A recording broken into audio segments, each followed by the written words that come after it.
You want me to put that on my Tudor? I control his calls. The mobile telephone was a godsend for the narcissist, but also potentially problematic. One of the indicators that you might be dealing with a narcissist, but understand it's not determinative, is the way that the narcissist behaves with regard to their mobile phone. If they treat it like an operations HQ, that could be the fact that you're dealing with a narcissist, and it is a red flag.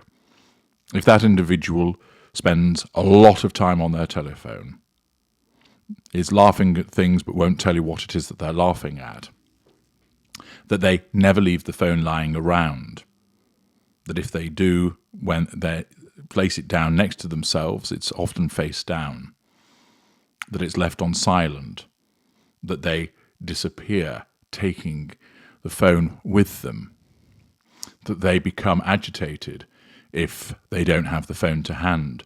And this is because the phone may well be used as a centre of the narcissist's operations. Electronic tendrils being sent out across the airwaves and cyberspace to control people because it's so easy to do so. Thus, the provision of a mobile phone and access through text message, email, and of course social media message and telephone calls has proven extremely useful for the narcissist with regard to hoovering, to assert control and draw fuel. But it also presents a problem because the telephone is also a means by which other people can attract the attention of, say, the intimate partner primary source, that they could sit there scrolling through on their phone and not giving the attention, the fuel to the narcissist, that other people could talk to them irrespective of the narcissist being able to find out what's going on. And of course, the paranoia of the narcissist makes it so that they believe that the victim, intimate partner, primary source is up to no good with regard to their own telephone calls. And Harry's wife will be no different. She will want to know who Harry speaks to. It's likely that when he's on the phone to somebody, she'll be asking, "Who is it? Who is it?" showing a lack of boundary recognition as he's trying to talk or listen, and she keeps asking who it is on the phone. It's likely that she'll insist that he puts it on speakerphone so she can listen to what's being said. Indeed, in many instances, she'll join in the call. She'll do it under the auspices of being friendly, but it's actually because she's seeking to control both Harry and the caller. She may well lean in, placing her ear near to the phone so she can hear what is being said. She'll ask to see his messages.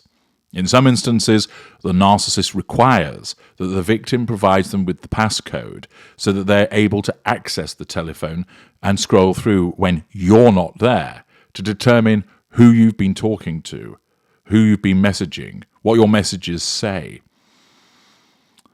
The paranoia of the narcissist suggests that you're up to no good when you're in the devaluation and compels the narcissist to ignore that boundary of that phone belonging to you and you being entitled to privacy, and therefore wanting to see who you've been interacting with, and also, in certain instances, laying down rules about your use of the phone and who you may contact, and dictates about the way that you are to interact with other people.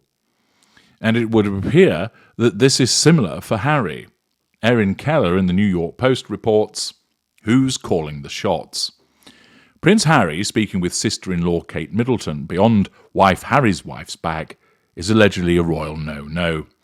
I touched on this yesterday with the suggestion, which I didn't accept, that Catherine would have been contacting Harry through late-night calls.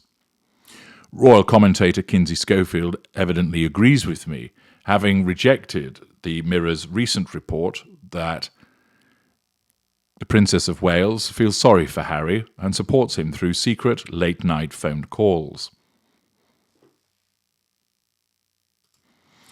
The relationship between the Duke and Duchess of Sussex and the Prince and Princess of Wales has been strained for years, especially since Harry and Harry's wife stepped down as senior members of the royal family in 2020. Schofield alleged that Harry is trying to act defiant amid the ongoing family drama.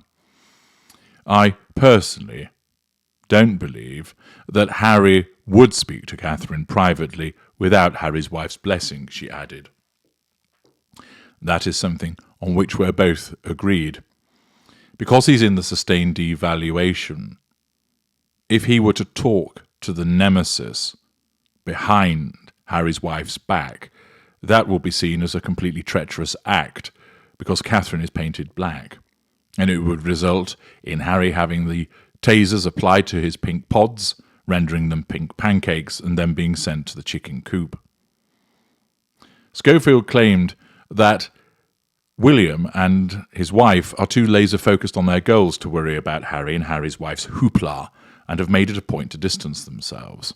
Well, the reason that they've distanced themselves is as a consequence of the excellent advice that they've received to do so.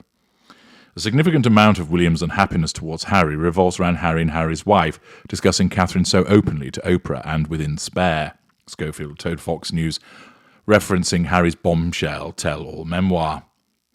Catherine is very respectful of Prince William's feelings and wouldn't go behind his back, she added.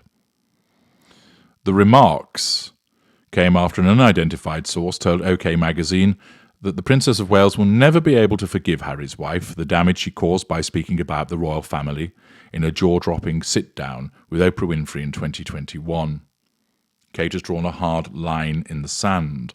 She's not changing her mind about them, the insider claimed. They never apologise for their lies, but it is harder for William because Harry is his brother. It's a horrible situation all around. Adding insult to the Winfrey wound, Harry branded William his arch-nemesis in Spare. There's always been this competition between us, weirdly, Harry told Michael Strahan on Good Morning America while promoting the book's publication in January. I think it really plays into, or is played by, the heir Spare. The fact is that when it comes to Catherine contacting Harry, as I explained, it's unlikely because that would be a breach of the no-contact regime, but also because Harry simply won't be allowed. Harry's wife will ensure, as part of her control over him, that she knows who he's speaking to. Now, of course, she can't do that all of the time, because there will be occasions where he will sneak off, perhaps when he's going out for a cheeky toke on a blunt, that he decides to call somebody, that he can text somebody from the bathroom. But it is, as I explained, entirely common of the narcissist as part of needing control, and as part of that, it's the need to know, that the paranoia of the narcissist tells them that their significant other, the intimate partner primary source, is up to no good, and therefore that's the justification for wanting to know who've you just been speaking to, who's on the phone to you now, what are they saying, I need to look at your phone, I need to see what's been going on. Of course, it's not reciprocated. Harry's wife keeps her phone secret and private from him, but as always, she's allowed to apply these double standards because that is the nature of the narcissist. I'm H.G. Tudor. Thank you for listening.